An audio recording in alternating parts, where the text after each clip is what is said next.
शक्त्या युक्तो यदि भवति शक्तः प्रभवितुम्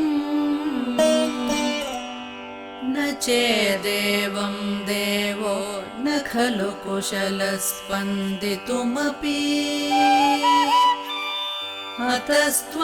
अतस्त्वामाराध्यां हरिहरविरिञ्चादिभिरपि प्रणन्तुं स्तोतुं वा कथमकृतपुण्यप्रभवति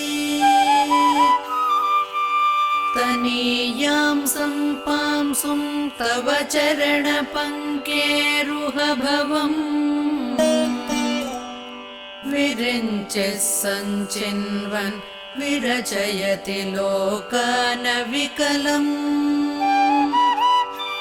वहत्येनं शौरिः कथमपि सहस्रेण शिरसा हरः संक्षुद्यैनं भजति भसितोद्धूलनविधिम्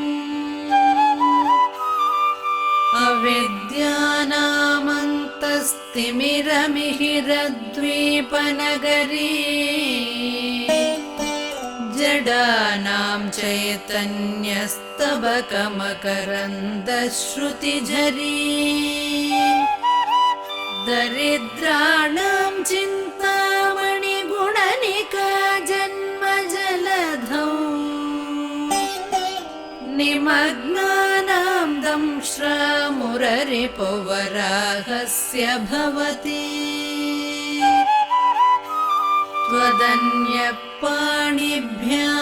त्वदन्यपाणिभ्यामभयवरदो दैवतगणः त्वमेकानैवासि प्रकटितवराभीत्यभिनया भयात्रातुं दातुं फलमपि च वाञ्छासमधिकम् शरण्ये लोकानां तव हि चरणावेव निपुणौ हरिस्त्वामाराध्य प्रणतजनसौभाग्यजननी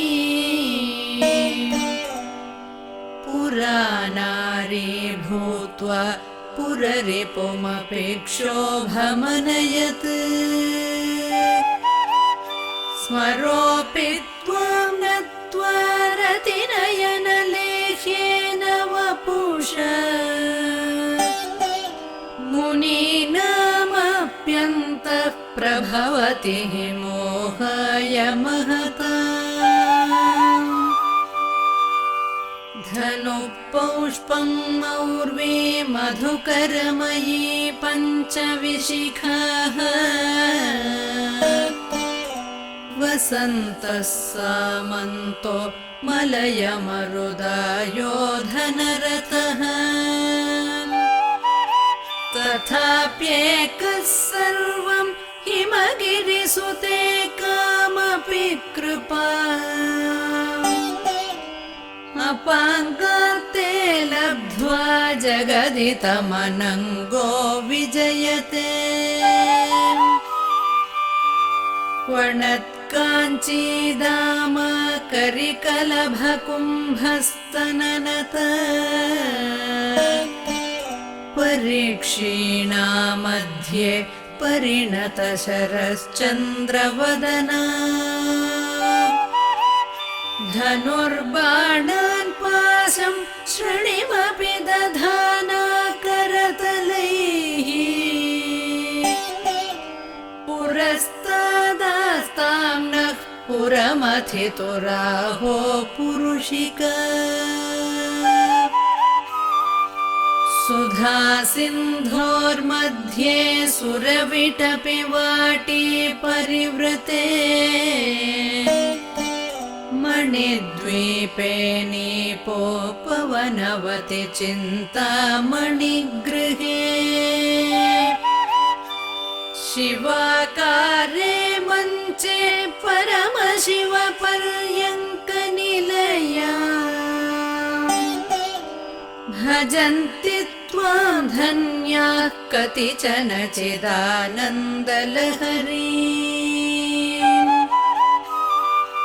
महीं मूलाधारे कमपि मणिपूरे हुतवहम् स्थितं स्वाधिष्ठाने हृदि मरुतमाकाशमुपरि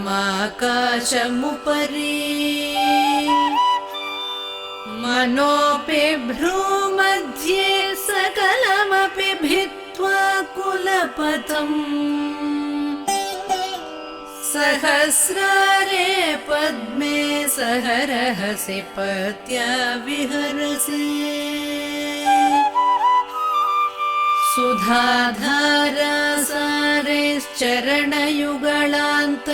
सुधाधारासारेश्चरणयुगलान्तर्विगलितैः प्रपञ्चं सिञ्चन्ति पुनरपि रसाम्नाय महसः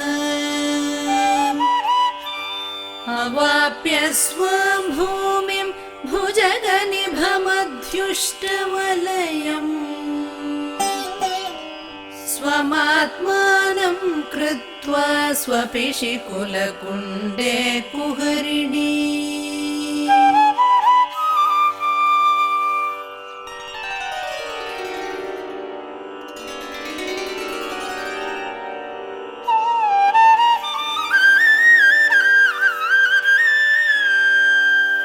चतुर्भिः श्रीकण्ठैः शिवयुवतिभिः पञ्चभिरपि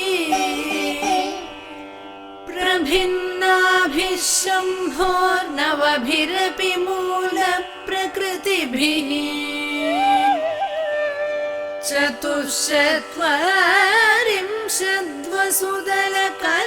चतुश्चत्वारिंशद्वसुदलकलाश्रतृवलय त्रिरेखाभिः सार्धं तव चरणकोणाः परिणताः त्वदीयं सौन्दर्यं तुहिनगिरिकन्ये तुलयितुम् कवीन्द्राः कल्पन्ते कथमपि विरिञ्चि प्रभृतयः यदा लोकौत्सुक्यादमरललनायान्ति मनसा तपोभिर्दुष्प्रापामपि गिरिशसायोज्य पदवी नरं वर्षीयां सन्नयनविरसं नर्मसुजडम् तवापाङ्गालोके पतितमनुधावन्ति शतशः गलद्वेणीबन्धः कुचकलशविस्रस्तसिचया हठात्तृट्यत्काञ्चो विगलितदुकूलायुवतयः क्षितौ षट्पञ्चाशद्विसमधिकपञ्चाशदुदके हुताशे द्वाषष्टिश्चतुरधिकपञ्चाशदनिले दिवि द्विषट्त्रिंशन्मनसि च चतुष्षष्टिरिति ये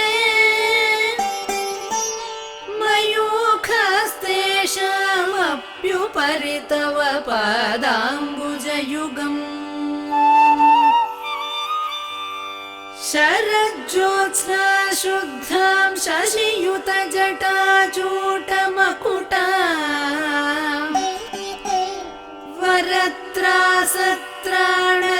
वरत्रासत्राणस्फटिकघुटिका पुस्तककरा सकृन्नत्वा नत्वा कथमिव सतां सन्निधधते मधुक्षीरद्राक्षा मधुरिमधुरेणार्पणितयः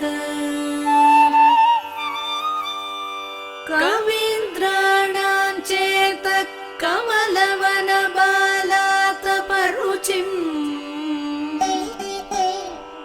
भजन्ते ये सन्तः कतिचिदरुणामेव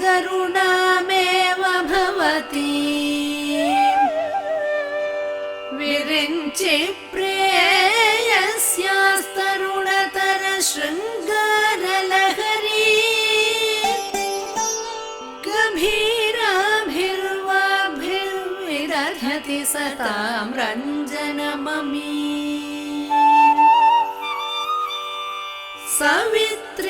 सवित्रीभिर्वाचां शशिमणिशिलाभङ्गरुचिभिः वशिन्याद्याभिस्त्वां सह जननि सञ्चिन्तयति यः सकर्ता काव्यानां भवति महतां भङ्गिरुचिभिः वचोभिर्वाग्देवी वदनकमला मोदमधुरैः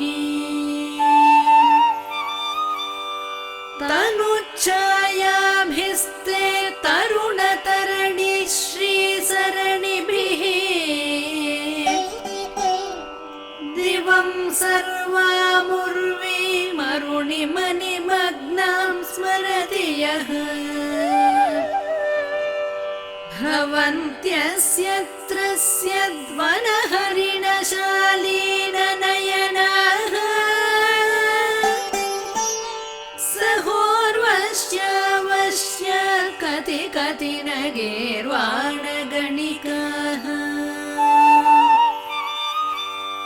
मुखं बिन्दुं कृत्वा कुचयुगमधस्तस्य तदधो हरार्धं ध्यायेद्यो हरमहिषिते मन्मथकला ससद्यः संक्षोभं नयति वनिता इत्यतिलघु त्रिलोकीमप्याशु भ्रमयति रवेन्दुस्तनयुगा किरन्तीमङ्गेभ्यः किरणनिकुरुम्बामृतरसम् हृदि त्वामाधत्ते हिमकरशिलामूर्तिमिव यः ससर्पाणां दर्पं शमयति शकुन्ताधिप इव ज्वरप्लुष्टान् दृष्ट्या सुखयति सुधाधारसिरया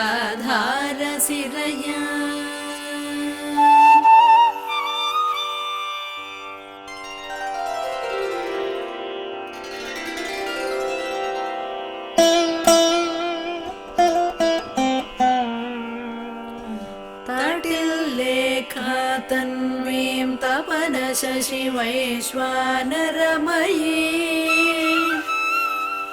निषण्णां षण्णामप्युपरि कमलानां तव कलाम् महापद्माटव्यां हृदितमलमायेन मनसा महान्तः पश्यन्तो दधति परमाह्लादलहरी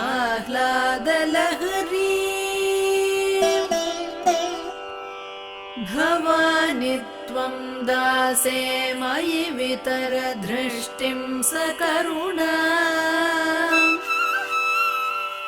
इति स्तोतुं वाञ्छन् कथयति भवानि त्वमिति यः तदैव त्वं तस्मै दिशसि निजसायुज्य पदवी मुकुन्द ब्रह्मेन्द्र स्फुटमकुटनीराजितपदा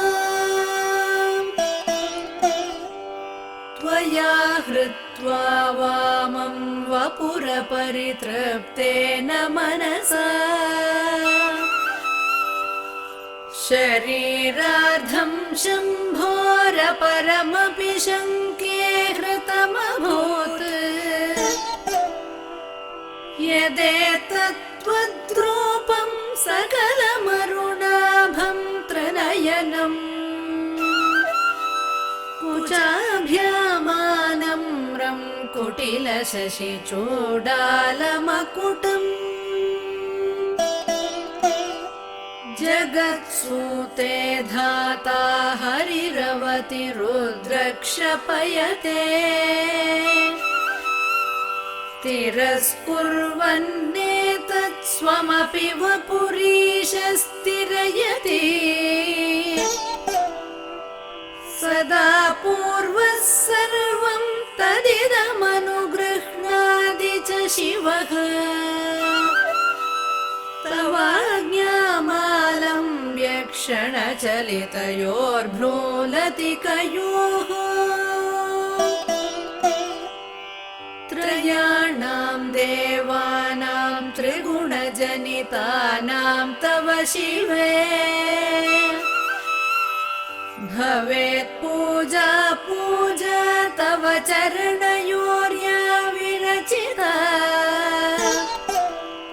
तथा हि त्वत्पादोद्वहनमणिपीठस्य निकटे स्थिता ह्येते शश्वन्मुकुलितकरोतं समकुटः विरिञ्चि पञ्चत्वं व्रजति हरिराप्नोति विरतिम् विनाशं कीनाशो भजति धनदो याति निधनम् वितन्द्री माहेन्द्री विततिरपि सम्मीलितदृशा महासंहारेऽस्मिन् विहरति सति त्वत्पतिरसौ जपो जल्पशिल्पं सकलमपि मुद्रा विरचना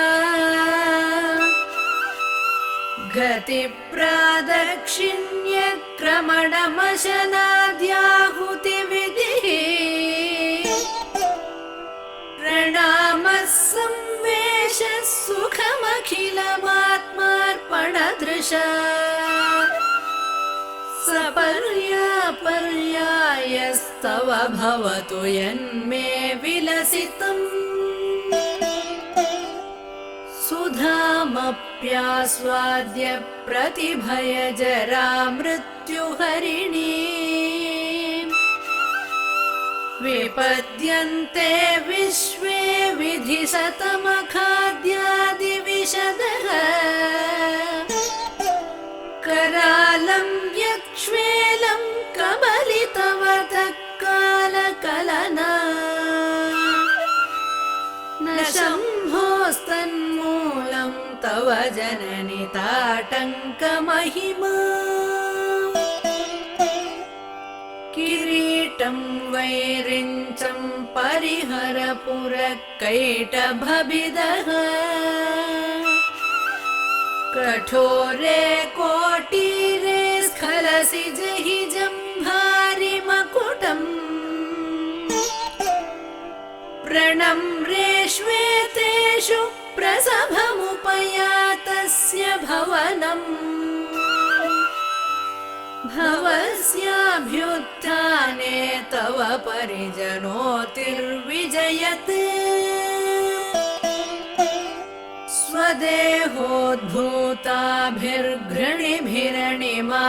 स्वदेहोद्भूताभिर्घृणिभिरणिमाद्याभिरभितो निषेव्ये नित्ये त्वामहमिति सदा भावयति यः किमाश्चर्यं तस्य त्रिनयन समृद्धिं तृणयतो महासंवर्ताग्निर्विरचयति नीराजनविधिम्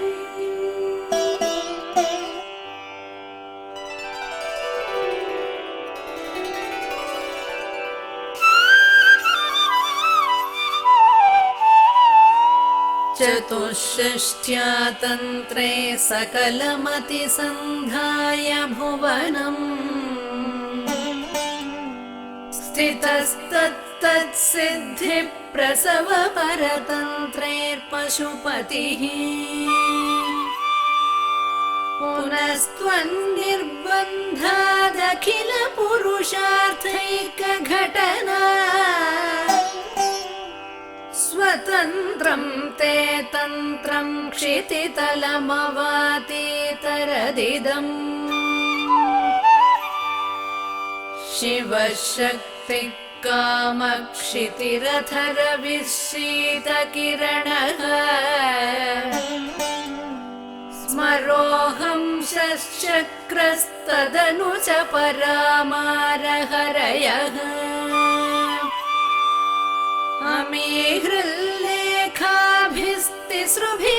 अमीहृल्लेखाभिस्तिसृभिरवसानेषु घटिता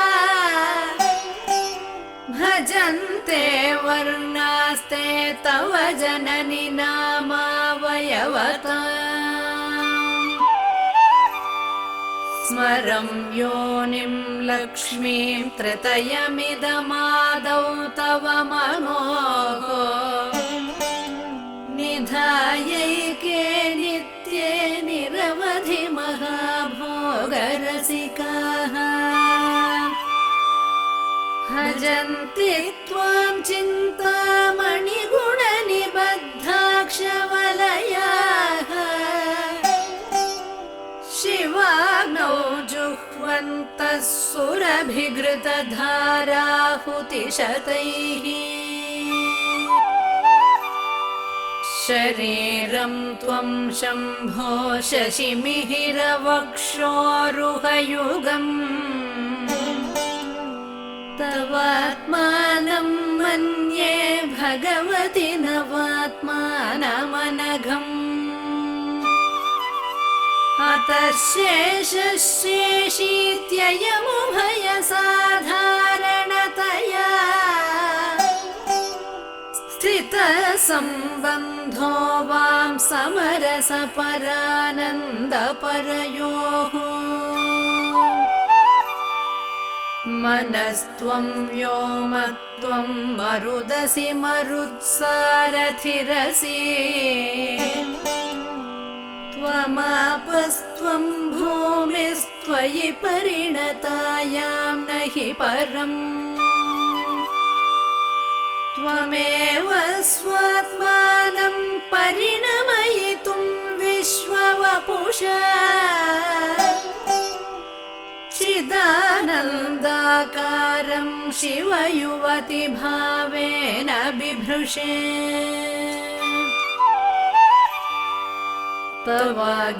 तवाज्ञाचक्रस्थं तपनशशिकोटिद्युतिधरम् परं शम्भुं वन्दे परिमिलितपार्श्वं परचिता यमाराध्यन् भक्त्या रविशशिशुचीनामविषये निरालोके लोके निवसति हि भालोकभुवने विशुद्धौ ते शुद्धस्फटिकविशदं व्योमजनकम्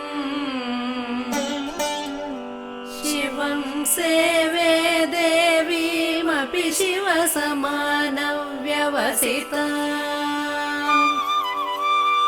ययोकान्त्या यात्या शशिकिरणसारूप्य सरणेः विधूतान्तर्ध्वान्ता विलसति चकोरीव जगति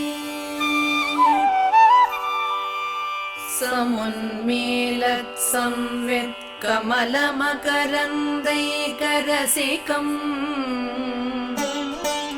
भजेऽहं सद्वन्द्वं किमपि महतां मानसचरम्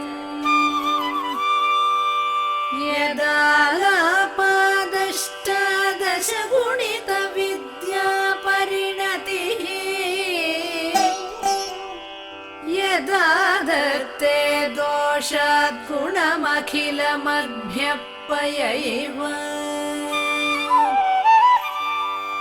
तव स्वाधिष्ठाने हुतवहमधिष्ठाय निरतम् तमीडे संवर्तं जननि महतीं ताञ्च समया यदा लोके लोकान् दहति महति क्रोधकलिते दयाद्राया दृष्टिः शिशिरमुपचारं रचयति तटित्वन्तं शक्त्या तिमिरपरिपन्थिः स्फुरणया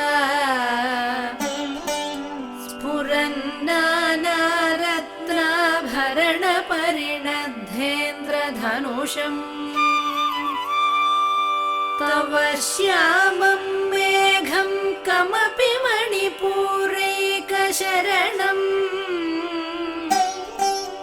निषेवे वर्षन्तं हरमिहिरतप्तं त्रिभुवनम्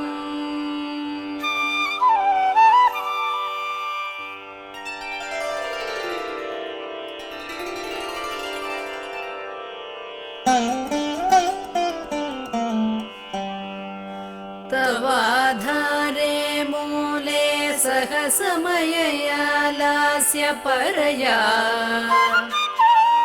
नवात्मानं मन्ये नवरसमहाताण्डवनटम्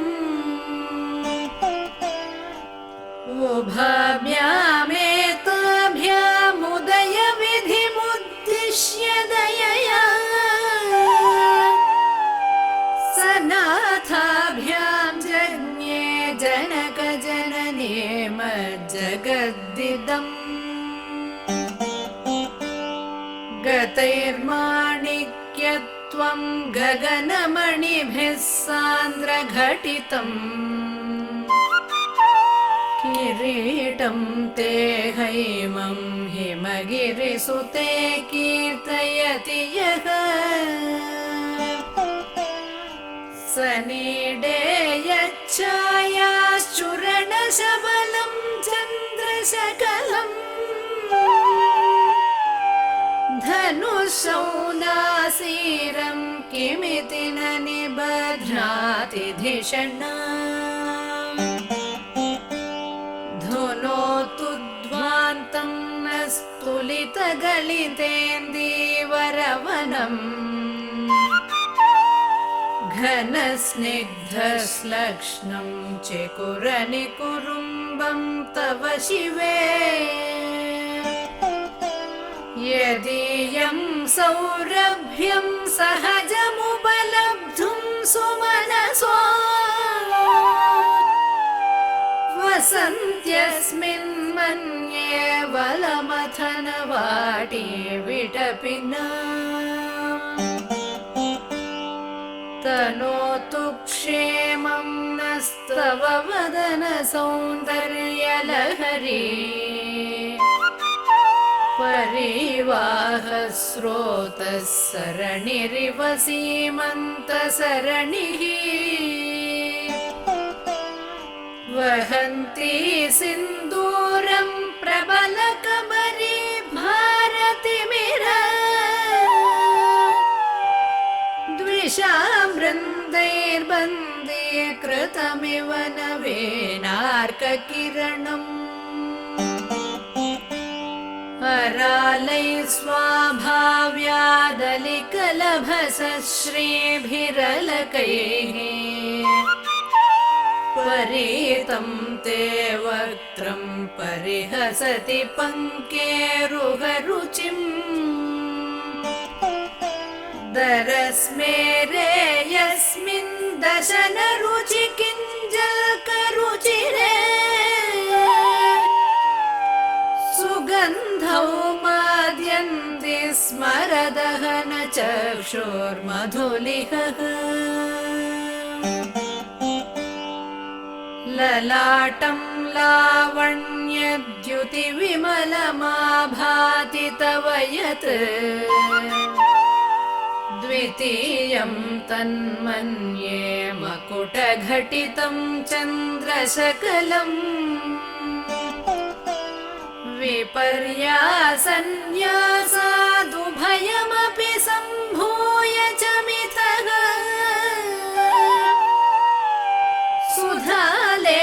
सुधालेपस्योतिः परिणमतिराकाहिमकरः भ्रुवौ भुग्ने किञ्चित् भुवनभयभङ्गं व्यसनिने त्वदीये नेत्राभ्यां मधुकररुचिभ्यां धृतगुणम् धनुर्मन्ये सव्येतरकरगृहीतं रतिपतेः प्रकोष्ठे मुष्टौ च स्थगयति निगूढान्तरमुमे अहसूते सव्यं तव नयनमर्कात्मकतया त्रिया मां वामं ते सृजति रजनीनायकतया तृतीया ते दृष्टिर्दरदलितहेमाम्बुजरुचिः समाधत्ते सन्ध्यां दिवशनिशयोरन्तरचरीम् विशाला कल्याणी स्फुटरुचिरयोध्या कुवलयैः कृपाधाराधारा किमपि मधुरा भोगवतिका अवन्ती दृष्टिस्ते बहुनगर विस्तार विजया ध्रुवं तत्तन्नाम व्यवहरणयोग्या विजयते कवीनां सन्दर्भस्तबकमकरन्दैकरसिकम् कटाक्षौ व्याक्षेपभ्रमरकलभौ कर्णयुगलम् अमुञ्चन्तौ दृष्ट्वा तव नवरसास्वादतरलौ असूया संसर्गादलिकनयनं किञ्चिदरुणम्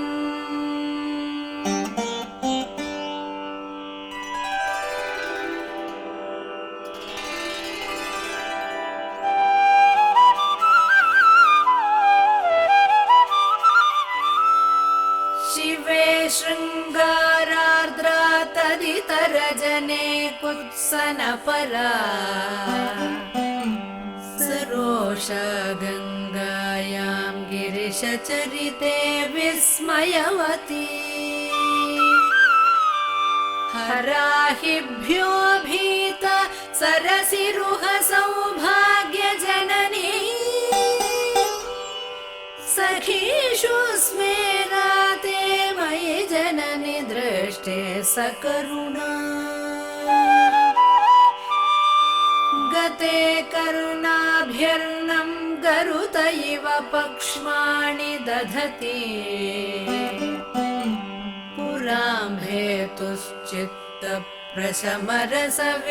पुराम्भेतुश्चित्तप्रशमरसविद्रावणफले इमे नेत्रे गोत्राधरपतिकुलोत्तं सकलिके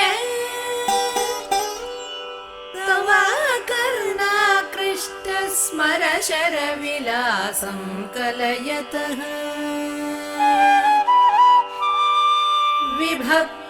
विभक्तत्रैवर्ण्यं व्यतिकरितलीलाञ्जनतया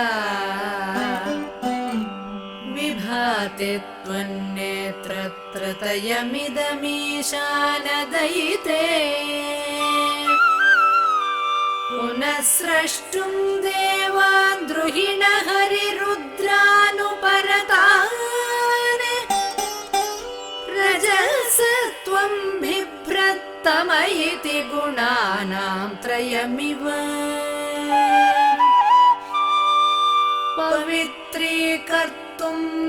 पशुपति पराधीन हृदये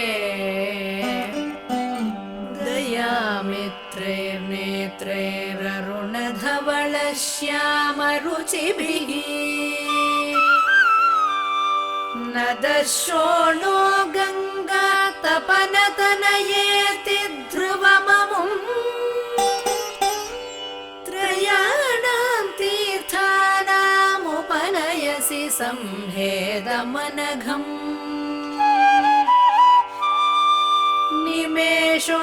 निमेषोन्मेषाभ्यां प्रलयमुदयं याति जगति तवेत्याहुः सन्तो धरणिधर राजन्यतनये त्वदुन्मेषाजातं जगदिदमशेषं प्रलयतः परित्रातुं शङ्के परिहृतनिमेषास्तव दृशः तवापर्णे कर्णे जपनयन पैशून्यचकिता निलीयन्ते तोये नियतमनिमेषाश्च फरिकाः इयञ्च श्रीर्बद्धच्छदपुटकवाटं कुवलयम् जहाति प्रत्यूषे निशिच विघटय्य प्रविशति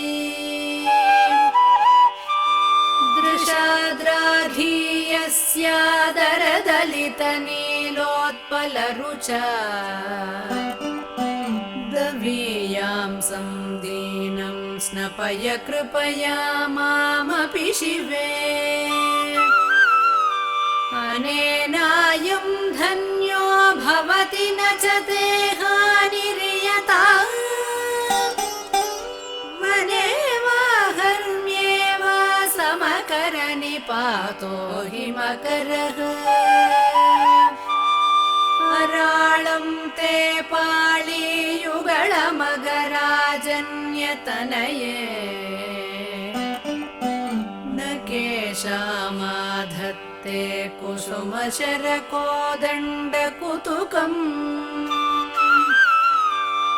शिरश्चीनो यत्र श्रवणपथमुल्लङ्घ्य विलसन् अपाङ्गव्यासङ्गो दिशति शरसन्धानधिषणा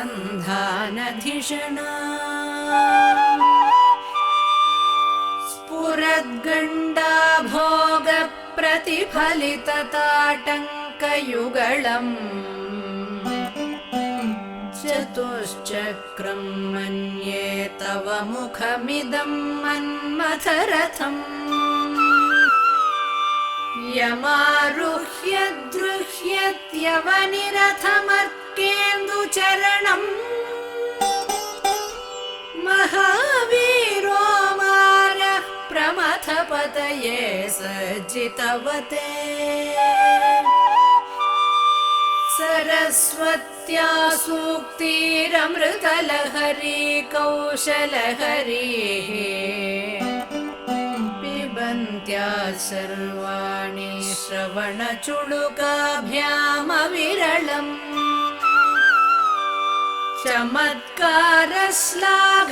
चमत्कारश्लाघाचलितशिरसः कुण्डलगणो झणत्कारैस्तारै प्रतिवचनमाचष्ट इव ते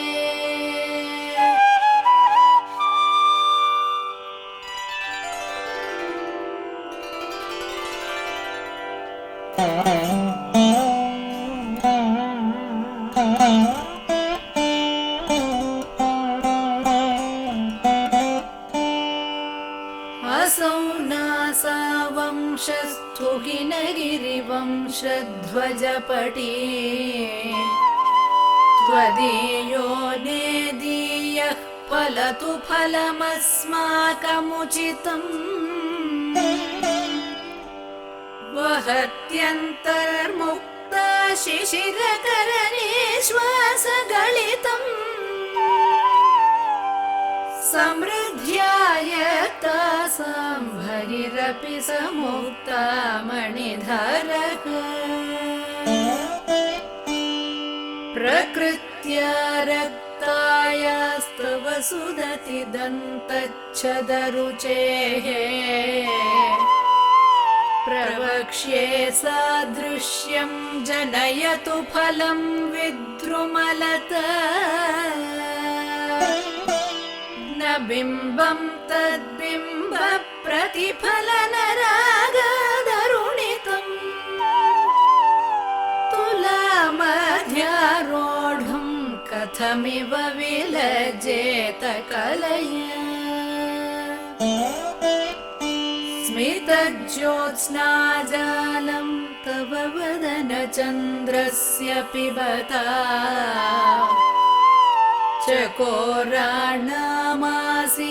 चकोराणामासीदतिरसतया चञ्जुजडिमा अतस्ते शीतांशोरमृतलहरीमाम्लरुचयः पिबन्ते स्वच्छन्दं निशि निशि भृशं काञ्जिकधिया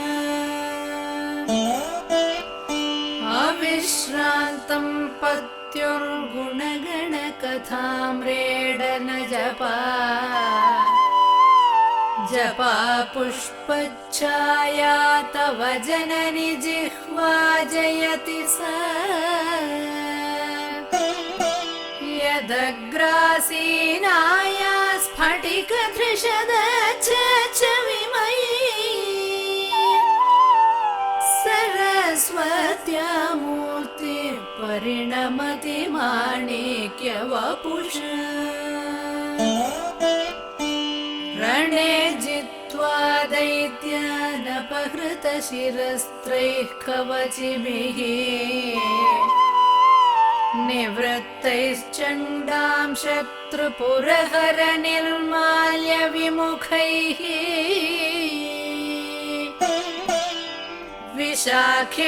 विशाखेन्द्रोपेन्द्रैः शशिविशदकर्पूरशकला विलीयन्ते मातस्तव वदनताम्बूलकबलाः विपञ्च्या गायन्ति विविधमपदानं पशुपतेः त्वयारब्धे वक्तुं चलितशिरसा साधुवचने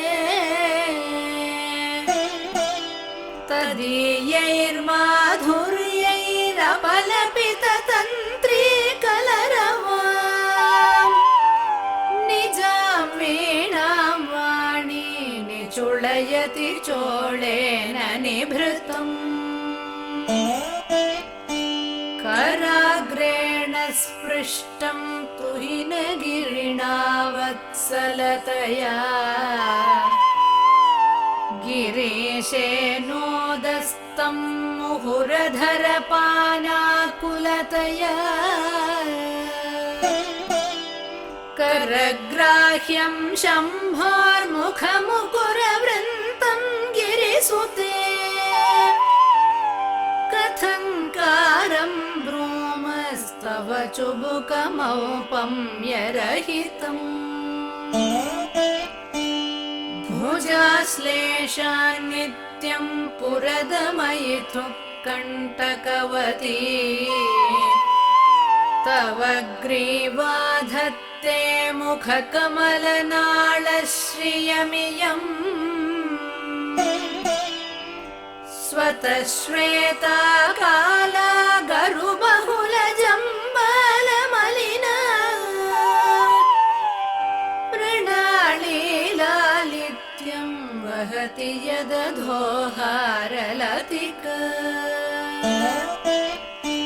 गले रेखास्तिस्रो गतिगमकगीतैकनिपुणे विवाहव्यानद्ध प्रगुणगुणसङ्ख्या प्रतिभुवः विराजन्ते नानाविधम्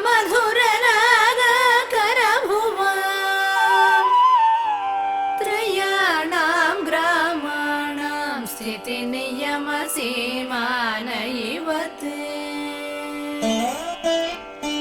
मृणाली मृद्वीनां तव भुजलतानां चतसृणाम् चतुर्भिः सौन्दर्यं सरसिजभवस्तौति वदनैः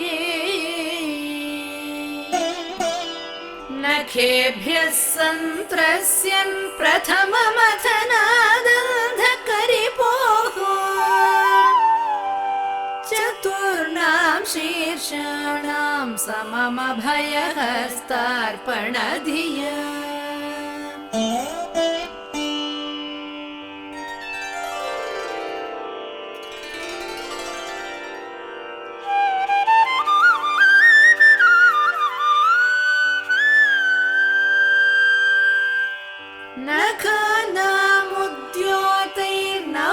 नखानामुद्योतैर्नवनलिनरागं विहसता कराणां ते कान्तिं कथय कथयामः कथमु मे कयाचिद्वा साम्यं भजतु कलया हन्तकमलम् यदि क्रीडल्लक्ष्मी चरणतललाक्षारसचणम् समं देवी स्कन्दद्विपमदनपीतं स्तनयुगम् तवेदं नः खेदं हरतु सततं प्रस्नुतमुखम् यदा लोक्याशङ्काकुलितहृदयोः सजनकः स्वकुम्भौ हेरम्बः परिमृशति हस्तेन झटिति अमूते वक्षोजावमृतरसमाणिक्यकुतुपौ न सन्देहस्पन्दो नगपतिपताके मनसि नः पिबन्तौ तौ यस्मादविदितवधूसङ्गरसिकौ कुमारावद्यापि द्विरदवदनक्रौञ्जदळनौ वहत्यम्बस्तं मे रमदनुजकुम्भप्रकृतिभिः समारब्धां मुक्ता मणिभिरमलाम्भारलतिका कुचा भोगो बिम्बाधररुचिभिरन्तः सबलिता प्रतापव्यामेश्रां पुरदमयिथुः कीर्तिमिव ते तव स्तन्यं मन्ये धरणिधर कन्ये हृदयतः पयःपारावारः परिवहति सारस्वतमिव दयावत्या दत्तं द्रविडशिशुरास्वाद्य तव यत् कवीनां प्रौढानामजनिकमनीयः कवयिता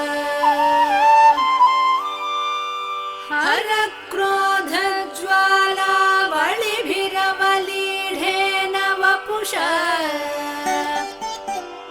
गभीरे तेनाभिसरसि कृतसङ्गो मनसि जह समुत्तस्थौ तस्मादचलतनये धूमलतिका जनस्तां जानीते तव जननि रोमावलिरिति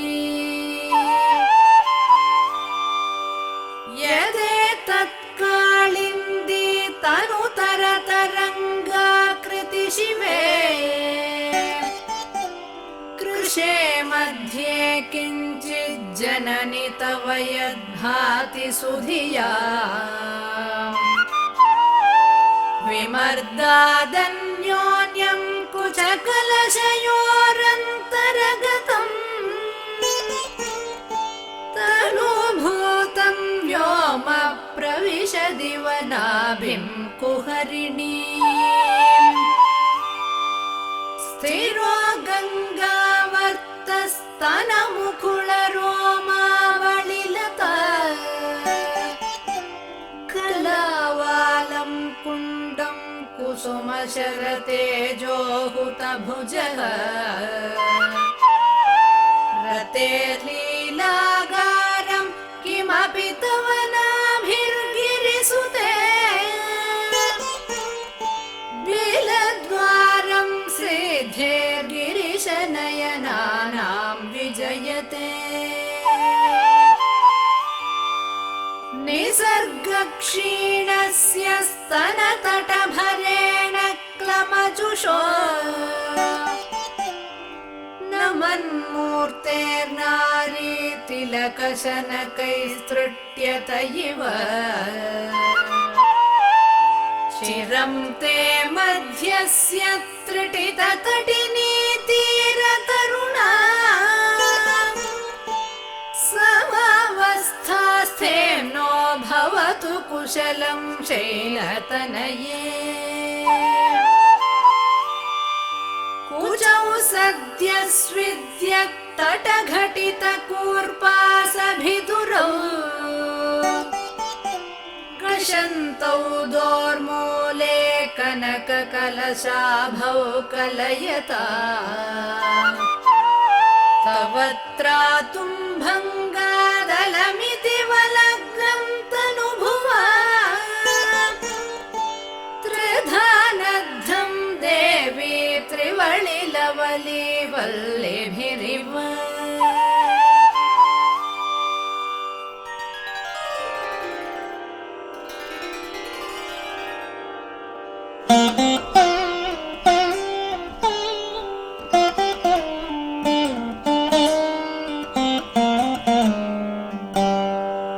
गुरुत्वं विस्तारं क्षितिधरपतिः पार्वती निजात् नितम्बादाच्छिद्य त्वयि हरणरूपेण निदधे हतस्ते विस्तीर्णो गुरुरयमशेषं वसुमती नितम्ब प्राग्भारस्थगयति लघुत्वं नयति च करीन्द्राणां शृङ्गान् कनककदळीकाण्डपटली उभाभ्यामूरुभ्याम् उभयमपि निर्जित्य भवति सुवृत्ताभ्यां पत्युः प्रणति कठिनाभ्यां गिरिसुते विधिज्ञे जानुभ्यां विबुधकरिकुम्भद्वयमसि पराजेतुं रुद्रं द्विगुणशरगर्भौ गिरिसुते निषङ्गौ जङ्घेते विषमविशिखो बाढमकृत यदग्रे दृश्यन्ते दशशरफलापादयुगली दखाग्रच्छद्मानः सुरमकुटशणैकनिशितः श्रुतीनां मूर्धानो दधति तव यौ शेखरतया ममाप्येतौ मातः शिरसि दयया देहि चरणौ ययोपाद्यं पातः पशुपतिजटाजूटतटिनी ययोर्लाक्ष वृषालक्ष्मीररुणहरिचूडामणिरुचिः नमो वाकं ब्रूमो नयनरमणीयाय पदयोः तवास्मै द्वन्द्वाय स्फुटरुचिरसालक्तकवते असूयत्यत्यन्तं यदभिहननाय स्पृहयते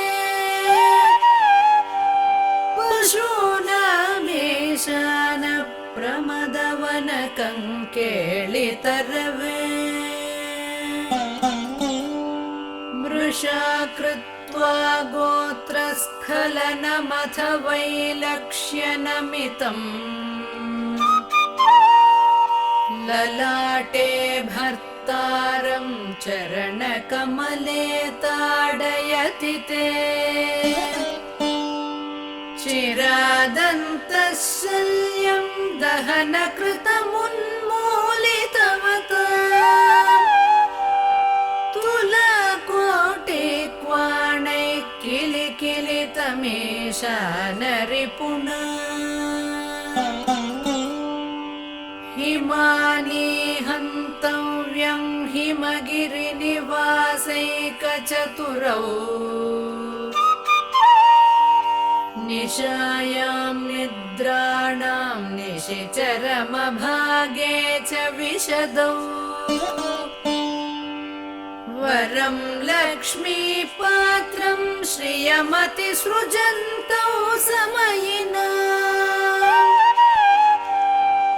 सरोजं त्वत्पादौ जननि जयतश्चेत्रमिह किम् पदं ते कीर्तीनां प्रपदमपदं देवि विपदा कथं नीतं सद्भिः कठिनकमठीकर्परतुला कथं वा बाहुभ्यामुपयमनकाले पुरभिदा यदा दायन्यस्तं दृशति दयमानेन मनसा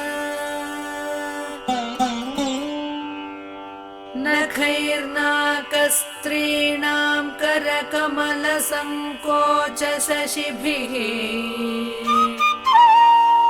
तरूणां दिव्यानां हसत इव ते चण्डिचरणौ फलानि स्वस्थेभ्यः किसलयकराग्रेण ददताम् दरिद्रेभ्यो भद्रां श्रियमनिशमग्नाय ददतौ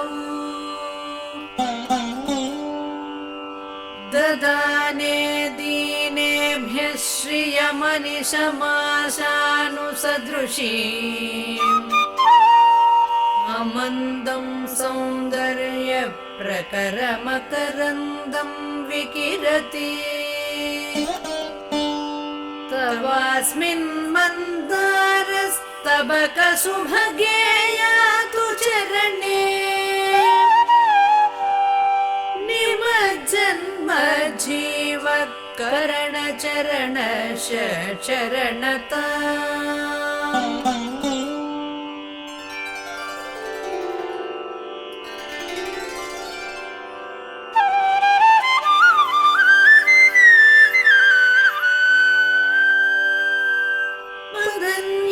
पदन्यासक्रीडा परिचयमिवारब्धु मनसः स्खलन्तस्ते खेलं भवनकलहं सा न जगति अतस्तेषां शिक्षां सुभगमणिमञ्जीररणितः चलादचक्षाणं चरणकमलं चारुचरिते गतास्ते मञ्चत्वं द्रुहि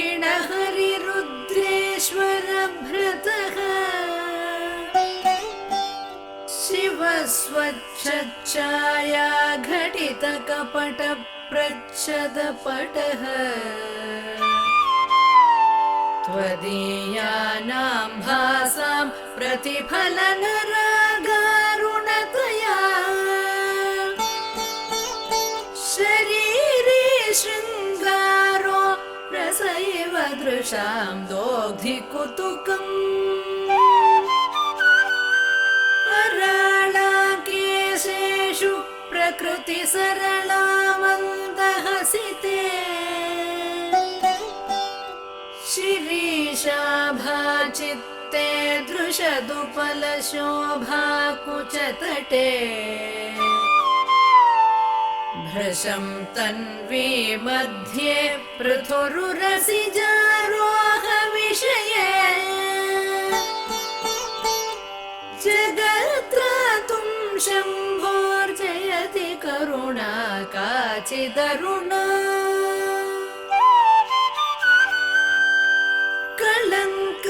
कलङ्ककस्तूरी रजनिकरबिम्बं जलमयम्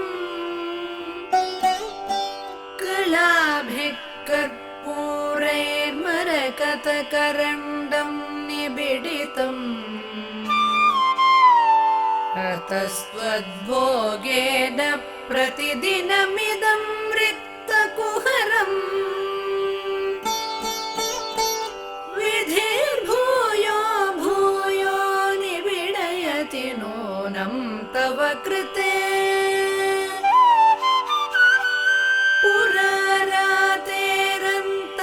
पुरमसि ततस्त्वच्चरणयोः सपर्यामर्यादा तरलकरणानाम सुलभा तथा ह्येते नीतशतमखमुखा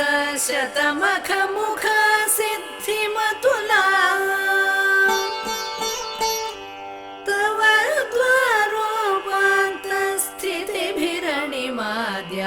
द्वारोपान्तस्थितिभिरणिमाद्याभिरमराः कलत्रं वैधात्रं कति कति भजन्ते न कवयः श्रियो देव्याः को वा न भवति पतिः कैरपि धनैः महादेवं हित्वा तव सति सती नामचरमे कुचाभ्यामासङ्गः कुरवकतरोरप्यसुलभः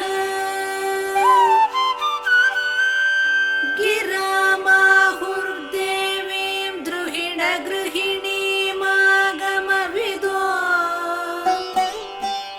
हरेः पत्नीं पद्मां हरसहचरीमद्रितनया तुरीया कापि त्वं दुरधिगमनिः सीममहिमा महामाया विश्वं भ्रमयसि परब्रह्ममहिषी कदा काले मातः कथय कलितालक्तकरसम् पिबेयं विद्यार्थी तव चरणनिर्नेजनजलम् प्रकृत्या मूकानामपि च कविता कारणतया कदा धत्ते वाणी मुखकमलताम्बूलरसता सरस्वत्या लक्ष्म्या विधिहरिसपत्रो विहरते रते पातिव्रत्यं शिथिलयति रम्येण वपुषा चिरं जीवन्नेव क्षपितपशुपाशं व्यतिकरः परानन्दाभिख्यं रसयति रसं त्वद्भजनवाले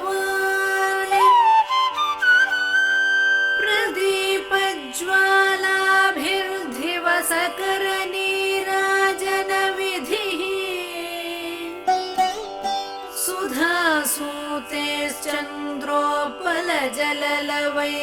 सुधासूतेश्चन्द्रोपलजललवैरर्घ्यरचना स्वकीयैरम्भोभिः सलिलनिधिसौहित्यकरणम् त्वदीयाभिर्वाग्भिस्तव जननि वाचां स्तुतिरियं